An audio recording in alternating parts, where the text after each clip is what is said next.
اما کتاب السعادۃ والشقاوۃ والثابت لا یغیر۔ اب اس روایت میں آتا ہے کہ حضرت منصور فرماتی ہیں کہ میں نے حضرت مجاہد سے کہا کہ ہم میں سے کوئی آدمی اس طرح دعا کرتا ہے کہ یا اللہ اگر میرا نام سعداء کی جماعت میں ہے تو اسی میں ثابت قدم رکھنا، اور اگر اشقیاء میں ہے تو اس کو وہاں سے مٹا دیں اور سعداء کے اندر لکھ دیں۔ فقال حسن، انہوں نے یعنی کوئی جواب نہ دیا۔ ثم لقیتہ بعد ذلک بحول و اکثر، 1 سال یا اس سے بھی زیادہ کے بعد ہماری ملاقات ہوئی۔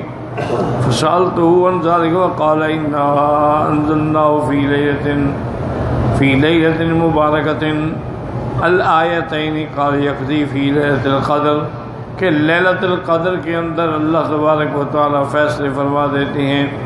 ما یکون فی السنۃ من رزق او مصیبت، اس سال کس بندے کو کتنا رزق ملے گا اور کیا کیا مصیبتیں آئیں گی۔ ثم یقدم ما یشاء و یؤخر، پھر چاہیں تو آگے پیچھے اس کو بدل دیں، لیکن سعادت اور شقاوت جو ہے وہ ہمیشہ رہے گی، اس میں کوئی تبدیلی نہیں آئے گی۔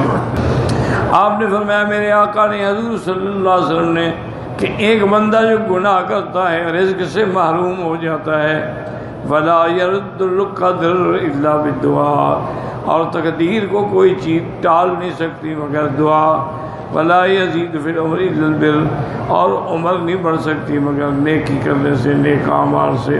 رواه النسائی ماجہ میں سوئی بھی۔ اب اصل میں مسئلہ یہ سمجھیں، چونکہ یہ آیت مبارک جو ہے نا جی کہ یمحو اللہ، یو اللہ چاہے مٹا دیں اور جس کو چاہے ثابت رکھیں۔ اب یہ آیت مبارک اور احادیث مبارک کو جب ہم دیکھتے ہیں کہ اللہ نے تقدیر لکھ دی ہے، ہر چیز لکھی ہوئی ہے، من اجل رزق اثر موت حیات، ہر چیز لکھی ہوئی، اور اس کے بعد جفت القلم، قلم خشک ہو گیا بس، اور وہ جو اللہ نے حکم دیا اس سب کو لکھ کے لوح محفوظ میں محفوظ کر دیا۔ تو پھر اس کا مطلب کیا ہو؟ اس لیے اس میں علماء نے 2 جواب دیے ہیں۔ ایک جواب تو یہ ہے کہ اس کا تعلق ہے سابقہ شریعتوں سے، کہ موسیٰ علیہ السلام کے زمانے میں شریعت تھی، پھر عیسیٰ علیہ السلام کے زمانے میں شریعت تھی، پھر جب سرکار کی شریعت آئی تو سب منسوخ کر دیا، اور اب اسی کو قیامت تک ثابت رکھا۔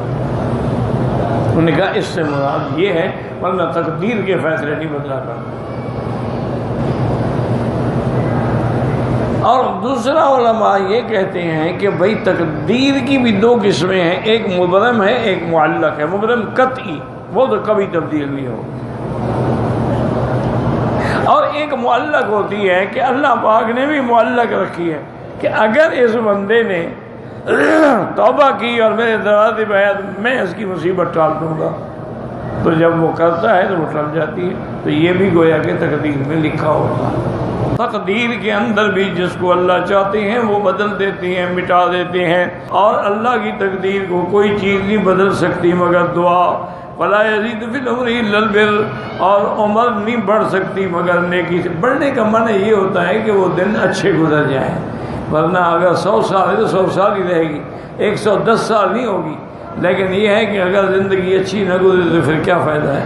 اسی لیے وہ کہتے ہیں نا کہ ٹیپو سلطان جب لڑ رہا تھا تو فوجیں ختم ہو گئیں، تو کسی نے کہا جی اب تو آپ کے پاس طاقت نہیں۔ انہوں نے کہا یار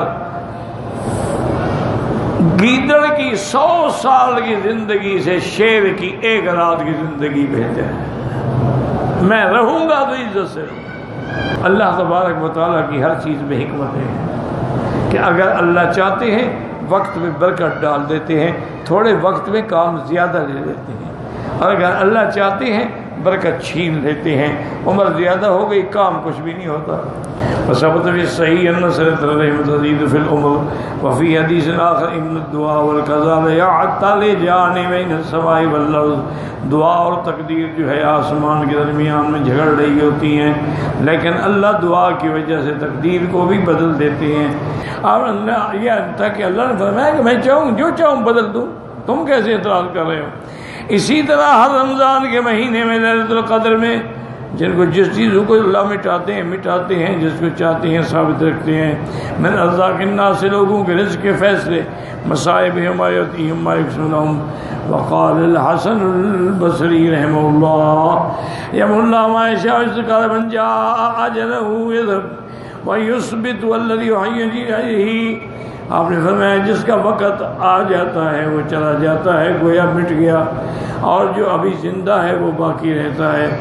اللہ جانتے ہیں جو اللہ نے پیدا کیا، اور یہ بھی جانتے ہیں کہ وہ کیا عمل کریں گے. ثم قال لعلمہ، اللہ نے پھر اپنے سارے علم محیط کو حکم دیا کن کتاباً، کتاب کی شکل میں ہو جا. وکان کتاباً وقال بعد اندہم الکتاب کا ذکر. اللہ اعلم.